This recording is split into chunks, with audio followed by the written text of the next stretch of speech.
He slammed the front door with such force, the frame rattled. "Dad." His voice cracked.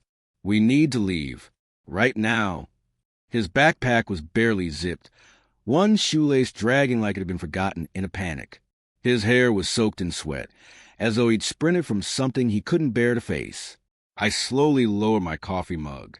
The house held an unnatural stillness, the kind of quiet that hangs in the air right before something falls apart. "What's going on? Why are—" "Please." His voice dropped to a whisper. "Just trust me." It was in his eyes. Not just fear, not just panic. It was certainty, the kind that comes from knowing something awful. I reached for his hand. We ran, out the front door, down the driveway, into the car. I didn't press him for answers. Not yet. It wasn't just the way he gasped like his lungs had been in chains. It was the fact that he refused to look back at the house. He sat in the passenger seat, shivering. I drove with no destination in mind, glancing in the rearview mirror as though expecting the past to follow. There was nothing but distance behind us. Eventually, I asked, "What were you running from?" He paused. Then, "She had someone over. He thought I was at school." Each word cut like a blade. She didn't see me, but I saw them. I knew I had to leave. Tears streamed down his cheeks in silence, the kind of crying boys are taught to bury. I didn't reach for him. Not yet. I needed to know if what he witnessed confirmed what I had been quietly fearing. For months, a heaviness had grown in my chest. Glances that lingered too long. Smiles too practiced. Her excuses too convenient. But hearing it from him, my son, broke something in me I didn't realize was still intact. I pulled into the lot of a roadside hotel, paid in cash, told the clerk my wife was in labor to avoid questions. Once inside, I let him rest. I sat in a corner chair, lights off, watching him sleep. She didn't know he'd come home. She didn't know he saw everything. That gave me two things, leverage and time, and I planned to use both.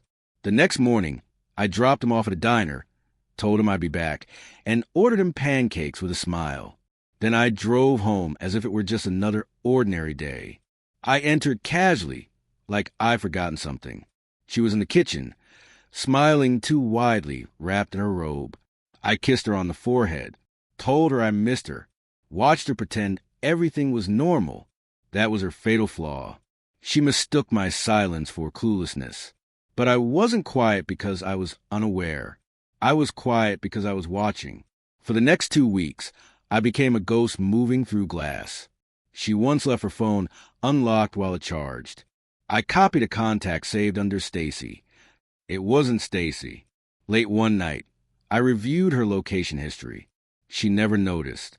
I ordered paternity tests, not because I doubted him, but because I needed to understand how deep the deception ran. The kit arrived in plain white packaging. She never saw it. She was too busy giggling at texts she thought I couldn't read. The betrayal wasn't the worst part. The worst was a reflection of it in my son's eyes.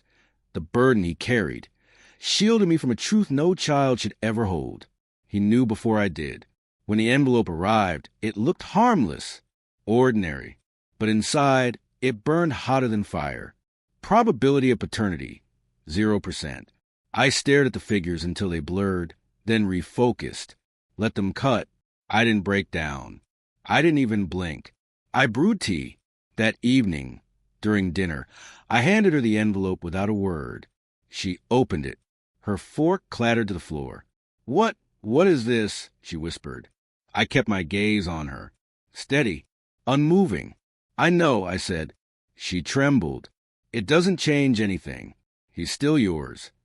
I stood and walked to the sink, rinsing my hands like I was washing away years of lies. "You kept this from me for 10 years. She reached for my arm. I was scared. He left. I didn't think. I turned, met her eyes dead on. "No, you did think. Every single day you watched me raise him. Every time you let me thank you for making me a father." Her lips parted like she was about to apologize, but she didn't. She knew better. 2 days later, I invited her lover over, told her I'd forgiven her, told him I wanted to move forward in peace. They sat on the couch, hands inches apart, unsure. Then I played the audio, a recording of her and Stacy. Her laugh, his voice, their promises, their plans. She went pale. He looked at her like she had disintegrated into ash. Then I handed her the custody document. "I've already filed this," I said. "You're free to fight it in court." Her voice cracked.